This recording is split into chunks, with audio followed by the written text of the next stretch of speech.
에베소서 5장 15절부터 33절 말씀. 그런즉 너희가 어떻게 행할지를 자세히 주의하여 지혜 없는 자같이 하지 말고 오직 지혜 있는 자같이 하여 세월을 아끼라. 때가 악하니라. 술 취하지 말라. 이는 방탕한 것이니 오직 성령으로 충만함을 받으라. 아내들이여 자기 남편에게 복종하기를 주께 하듯 하라. 남편들아 아내 사랑하기를 그리스도께서 교회를 사랑하시고 그 교회를 위하여 자신을 주심같이 하라. 이 비밀이 크도다. 나는 그리스도와 교회에 대하여 말하노라. 아멘. 조엘 할아버지가 조이한테 가장 먼저 당부한 실질적인 조언이 바로 시간에 대한 거였잖아요. 세상의 유혹 속에서 바보처럼 살지 말고 시간을 아끼라고요. 네, 세월을 아끼라는 말씀이죠. 근데 솔직히 처음에 제가 이 문장을 딱 읽었을 때는 약간 학창시절 교장 선생님 훈화 말씀처럼 들렸거든요. 시간 낭비하지 말고 빡빡하게 생산적으로 살아라. 이런 거잖아요. 아, 현대인들한테는 충분히 그렇게 들릴 수 있죠. 그쵸? 숨 막히잖아요, 사실. 맞아요. 요즘 사회에서 시간을 아낀다는 건 대체로 효율성을 뜻하니까요. 1시간 안에 이메일을 몇 개나 처리하고 얼마나 많은 업무를 해치우느냐 뭐 이런 거잖아요. 네네, 맞습니다. 하지만 원문에서 사용된 그 고대 헬라어 단어를 보면요. 이 텍스트가 말하려는 건 전혀 다른 차원입니다. 오, 어떤 단어인가요? 원어로는 엑사고라조라는 단어가 쓰였는데요. 이게 단순히 시간을 아껴 쓰라는 뜻이 아닙니다. 고대 노예 시장에서 값을 지불하고 노예를 자유롭게 풀어줄 때, 그러니까 구출해낼 때 쓰이던 아주 무겁고 강력한 표현입니다. 잠깐만요. 노예 시장이요? 네, 그렇습니다. 오, 5살짜리 아이한테 들려주기에는 약간 너무 극단적이거나 무서운 비유 아닌가요? 왜 굳이 이런 표현을 썼을까요? 아주 예리한 포인트입니다. 왜냐하면 우리가 무의미하게 흘려보내는 그 시간의 본질이 사실은 포로된 상태와 같기 때문이죠. 포로된 상태라. 우리가 목적 없이 소파에 누워서 스마트폰만 계속 스크롤하거나 아니면 누군가를 미워하면서 분노로 씩씩거리는 시간을 생각해 보세요. 아, 완전 제 어제 저녁 모습인데요? 다들 그렇죠. 근데 그 시간은 그냥 흘러가는 게 아니라 부정적인 감정이나 무가치한 자극에 사로잡혀 있는 상태라는 겁니다. 아하, 사로잡혀 있다. 네, 그래서 할아버지가 조이에게 전하고 싶었던 건 이겁니다. 시간은 그냥 가만히 있는 중립적인 게 아니라 적극적으로 가치를 지불하고 그 어둠 속에서 건져내야 하는 대상이라는 거죠. 와, 시간을 구출해낸다.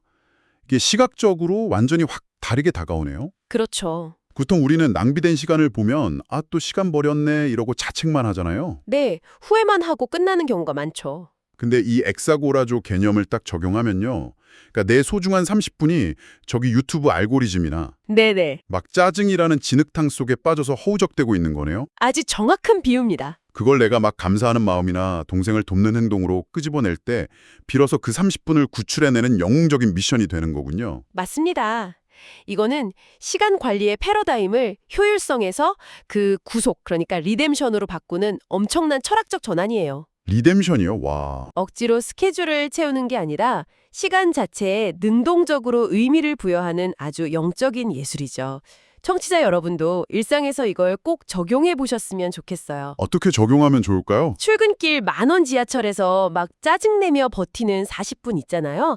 그 시간을 오디오북을 듣거나 스스로를 위한 명상을 하면서 엑사고라조 해보는 겁니다. 아, 엑사고라조 한다. 네, 그러면 하루가 그저 버텨내는 고통이 아니라 매 순간을 긍정으로 구출해내는 아주 멋진 모험으로 변할 겁니다. 와, 좋습니다. 그럼 우리가 내면의 의지를 딱 발휘해서 어둠 속의 시간들을 성공적으로 구출해냈다고 쳐볼게요. 네, 성공했습니다. 그럼 이제 우리 앞에는 깨끗하게 확보된 빈 시간 혹은 빈 마음이 생기잖아요. 그렇죠. 공간이 생겼죠. 근데 인간의 뇌라는데 그 가만히 놔두면 또 불안을 느끼고 금방 자극적인 걸 찾게 되더라고요. 맞아요. 진공 상태를 견디지 못하죠. 그래서 할아버지가 텍스트에서 바로 다음으로 체험에 대해서 이야기한 것 같아요. 세상의 나쁜 것들로, 그러니까 술 취하지 말고 무언가로 가득 채우라고 하셨잖아요. 논리적으로 아주 완벽한 수순이죠. 물리적으로 비어있는 공간은 반드시 무언가로 다시 채워지게 되어 있으니까요. 네, 무조건 채워지죠. 할아버지는 조이에게 나쁜 유혹 대신에 오직 성령으로 가득 채워지라고 당부합니다. 여기서 두 번째 핵심 헬라어 단어가 등장하는데요. 두 번째 단어요? 네, 바로 플레로라는 단어입니다. 이게 그냥 컵에 물을 절반 정도 채우는 그런 평범한 상태를 뜻하는 게 아닙니다. 그럼 어떤 상태인가요? 물이 컵 끝까지 꽉 차 올라서 표면 장력을 잃고 밖으로 찰랑찰랑 흘러 넘치는 그야말로 압도적인 충만의 상태를 의미하는 단어입니다. 찰랑찰랑 흘러넘친다. 저는 이 부분에서 약간 행동심리학적인 통찰을 엿봤거든요. 오, 어떤 점에서요? 흔히 우리가 아이들을 키울 때 보면 나쁜 말 쓰지 마, 혹은 동생 때리지 마, 이렇게 행동을 억제하는데 에너지를 엄청 쓰잖아요. 네, 저도 매일 그러고 있습니다. 근데 억제라는 건 한계가 명확하거든요. 스마트폰의 비유를 해보자면 배터리가 한 5%밖에 안 남았는데 막 무거운 고사양 게임 앱을 억지로 실행하려고 하는 거예요. 아, 그럼 폰이 엄청 버벅거리다가 팍 꺼져버리죠. 맞아요. 우리의 인내심이나 선한 행동도 완전 똑같은 것 같아요. 내 마음의 배터리를 먼저 100%로 꽉 채우지 않은 상태에서 좋은 행동만 억지로 쥐어 짜내려고 하니까 결국 화를 내고 번아웃이 오는 거죠. 아주 적절한 비유네요. 심리학에서 말하는 자아고갈 이론과도 완벽하게 일치합니다. 아, 자아고갈이요? 인간의 의지력은 한정된 자원이거든요. 그래서 부정적인 감정을 억누르는데 에너지를 다 써버리면 정작 좋은 행동을 할 에너지가 하나도 남지 않게 됩니다. 진짜 그렇더라고요. 이 플레로 오는 개념은 그런 딜레마에 대한 아주 근본적인 해결책입니다. 하지 마라고 막 통제하는 대신에 내면을 긍정적인 것들로 꽉꽉 채우는데 집중하라는 겁니다. 텍스트에 나온 표현대로라면 성령의 평안이나 감사, 예쁜 찬양 같은 걸로요? 정확합니다. 그렇게 내면을 가득 채워놓으면 누군가 나를 살짝 건드리기만 해도 내 안에 꽉 차 있던 것들이 밖으로 자연스럽게 흘러넘치게 되는 거죠. 아, 그러니까 그 스펀지를 꽉 쥐면 그 안에 머금고 있던 게 쭉 나오잖아요. 네네, 맞아요. 내 안에 짜증이 꽉 차 있으면 동생이 툭 치기만 해도 막 나쁜 말이 쏟아지고, 반대로 내 안이 사랑으로 가득 차 있으면 누가 나를 힘들게 해도 양보랑 배려가 자연스럽게 흘러나온다는 거네요. 네, 좋은 행동을 억지로 만들어내는 게 아니라 그냥 가득 참의 자연스러운 결과물로 만드는 원리인 거죠. 와, 너무 멋집니다. 자, 그런데 여기서 텍스트가 아주 흥미로운 방향으로 급선회하거든요. 네, 주제가 확 확장되죠. 네, 개인의 시간 관리인 엑사고라조, 그리고 내면의 상태인 플레로를 막 설명하던 할아버지가 갑자기 시선을 밖으로 돌려버려요. 어디로 돌리죠? 아이가 속한 가장 중요한 세계인 가족, 그중에서도 특히 엄마 아빠의 부부관계에 대한 이야기로 확 넘어갑니다. 사실 이 대목이 이 텍스트가 가진 철학적 깊이의 정점이라고 할 수 있습니다. 정점이요? 네, 내면에서 흘러넘친 사랑이 가장 먼저 닿아야 할 물리적 공간이 바로 가정이기 때문이죠. 할아버지는 아내가 남편을 존경하고 남편이 아내를 자기 몸처럼 끔찍이 사랑해야 한다고 전합니다. 그런데 여기서 끝이 아니죠. 맞아요. 그 부분이 저를 진짜 놀라게 했어요.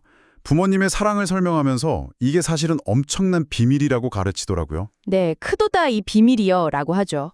남편과 아내의 관계가 단순한 사랑을 넘어선다는 거예요. 예수님이 우리를 위해 생명까지 내어주시고 깨끗하게 씻어주셨다는 그 거대한 신학적 모델을 보여주는 비밀이라는 겁니다. 아주 깊은 의미가 담겨 있죠. 솔직히 전문가님께 질문 하나 하고 싶어요. 5살짜리 조이가 이 우주적이고 신학적인 희생의 메커니즘을 진짜 이해할 수 있을까요? 쉽지 않겠죠. 왜 굳이 이런 복잡한 개념을 어린아이한테 설명하는 걸까요? 왜냐하면 아이들의 뇌는 추상적인 언어를 곧바로 이해하지 못하기 때문입니다. 아, 추상적인 언어를요? 어린아이한테 무조건적인 사랑이라던가 거룩한 희생, 용서의 은혜 같은 단어는 사실 그냥 외계어나 다름없거든요. 그렇죠. 너무 어렵죠. 뇌신경과학의 관점에서 보면요. 아이들은 거울신경 세포를 통해서 부모의 물리적인 행동을 관찰하고 그걸 자신의 뇌 속에 그대로 매핑합니다. 거울 신경세포로 매핑을 한다. 네, 남편이 막 피곤함을 무릅쓰고 아내를 위해 기꺼이 헌신하는 모습, 그리고 아내가 남편의 실수를 비난하는 대신에 따뜻하게 감싸주는 모습, 어휴, 찔리네요. 이런 물리적인 일상들이 아이의 뇌 속에는 아, 누군가를 사랑한다는 건 저렇게 내어주고 씻어주는 거구나 하는 신경망으로 딱 자리 잡게 되는 겁니다. 아하, 그러니까 이 집안의 거실이 단순한 휴식 공간이 아니네요. 그럼요. 하나님의 구원과 사랑이라는 그 거대한 신학적 진리를 아이 눈앞에서 생생하게 상영해주는 일종의 우주적인 연극 무대가 된다는 말씀이시군요. 와, 우주적인 연극 무대. 정확한 표현입니다. 그래서 성경이 이를 비밀이라고 부르는 겁니다. 아, 그래서 비밀이구나. 네, 가장 평범하고 일상적인 부부의 모습 속에 창조주가 피조물을 사랑하는 그 거대한 우주적 원리가 물리적으로 딱 체화되어서 숨겨져 있으니까요. 진짜 멋지네요. 부모가 서로 양보하고 깊이 사랑하는 모습을 보면서 자란 아이는 굳이 막 복잡한 신학서적을 읽지 않아도 절대적인 사랑이 무엇인지 온몸으로 체득하게 되는 거죠. 듣고 보니까 부모라는 자리가 새삼 엄청난 무게로 다가옵니다.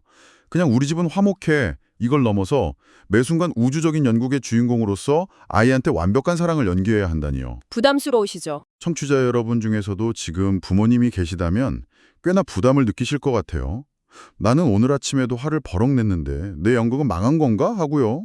너무 부담을 가지실 필요는 전혀 없습니다. 이 비밀의 핵심은 완벽함이 아니라 회복의 메커니즘에 있기 때문입니다.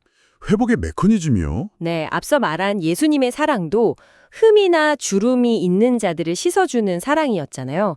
부모가 완벽할 순 없죠. 때로는 다투고 실수하더라도 그 이후에 서로 사과하고 용서하는 과정을 아이에게 투명하게 보여준다면요. 아, 사과하는 모습 자체를요? 맞습니다. 그것 자체가 이미 훌륭한 은혜와 용서의 우주적 연극이 됩니다. 실패가 없는 연극이 아니라 실패를 딛고 회복하는 연극인 셈이죠. 실패를 딛고 회복하는 연극. 와, 정말 큰 위로가 되는 통찰이네요. 다행입니다. 결국 오늘 우리가 다룬 이 텍스트는 하나의 아주 완벽한 논리적 사슬로 쫙 연결되어 있군요. 네, 흐름이 아주 매끄럽죠? 엑사고라조를 통해서 무의미하게 버려질 뻔한 시간을 적극적으로 구출해내고 그렇게 확보된 마음의 플레로우의 원리로 긍정적이고 충만한 사랑을 막 흘러넘치게 채웁니다. 그리고 그 충만함이 밖으로 나가죠. 맞아요. 궁극적으로는 부부관계를 통해서 아이에게 거룩한 사랑의 비밀을 전수하는 그 아름다운 가족 모델로 완성이 되는 거네요. 그렇습니다. 비록 텍스트의 겉모습은 할아버지가 손녀한테 들려주는 다정한 종교 이야기 형식을 띠고 있지만요. 네네. 이 안에 담긴 시간과 내면 그리고 관계를 대하는 태도는 종교를 떠나서 누구에게나 묵직한 울림을 줍니다. 우리 모두가 매일 낭비되는 시간을 어떻게 구출할지, 텅 빈 마음에 무엇을 의도적으로 채워 넣을지 치열하게 고민하면서 살아가고 있으니까요. 맞습니다.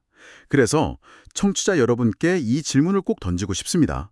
지금 이 방송을 들으시면서 운전대를 잡고 계신 분들, 혹은 밀린 집안일을 하고 계신 분들, 여러분은 오늘 무엇을 결심하셨습니까?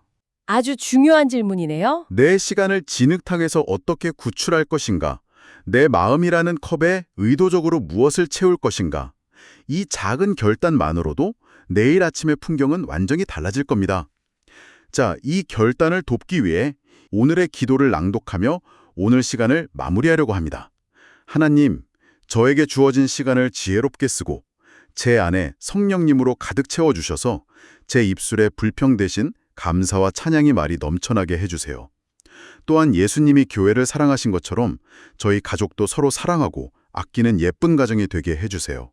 예수님의 이름으로 기도합니다. 아멘. 아멘. 우리 내면을 지키고 가정을 세워가기 위한 참으로 본질적인 다짐이자 기도네요. 자, 오늘 우리는 마음의 컵을 긍정적인 것으로 꽉 채워 흘러 넘치게 하는 방법들에 대해 깊이 파고들어 보았습니다. 하지만 참 흥미롭게도 이 텍스트 말미에서 할아버지는 조이에게 다음 장인 에베소서 6장의 내용을 살짝 예고하시거든요. 네, 맞아요. 나쁜 것들로부터 우리를 지켜낼 하나님의 전신갑주에 대한 이야기죠. 저는 이 대목이 우리에게 던지는 마지막 메시지라고 생각합니다. 청취자 여러분, 스스로에게 한번 물어보십시오. 끊임없이 울리는 디지털 기기의 알람, 누군가의 신경질적인 반응이 내 마음의 평화를 맞게트리는 이 현대사회 속에서요. 네, 쉽지 않은 세상이죠. 매일 아침 내가 정성껏 채워놓은 그 찰랑찰랑한 긍정의 컵을 엎지르지 않고 안전하게 딱 지켜내기 위해 여러분은 내일 아침 현관문을 나서기 전 나만의 어떤 든든한 전신갑주를 입으시겠습니까? 깊이 한번 고민해 볼 만한 주제네요. 네, 오늘 하루 깊이 생각해 보시길 바랍니다. 다음 시간에도 흥미로운 통찰로 찾아오겠습니다. 함께해 주셔서 감사합니다. 감사합니다.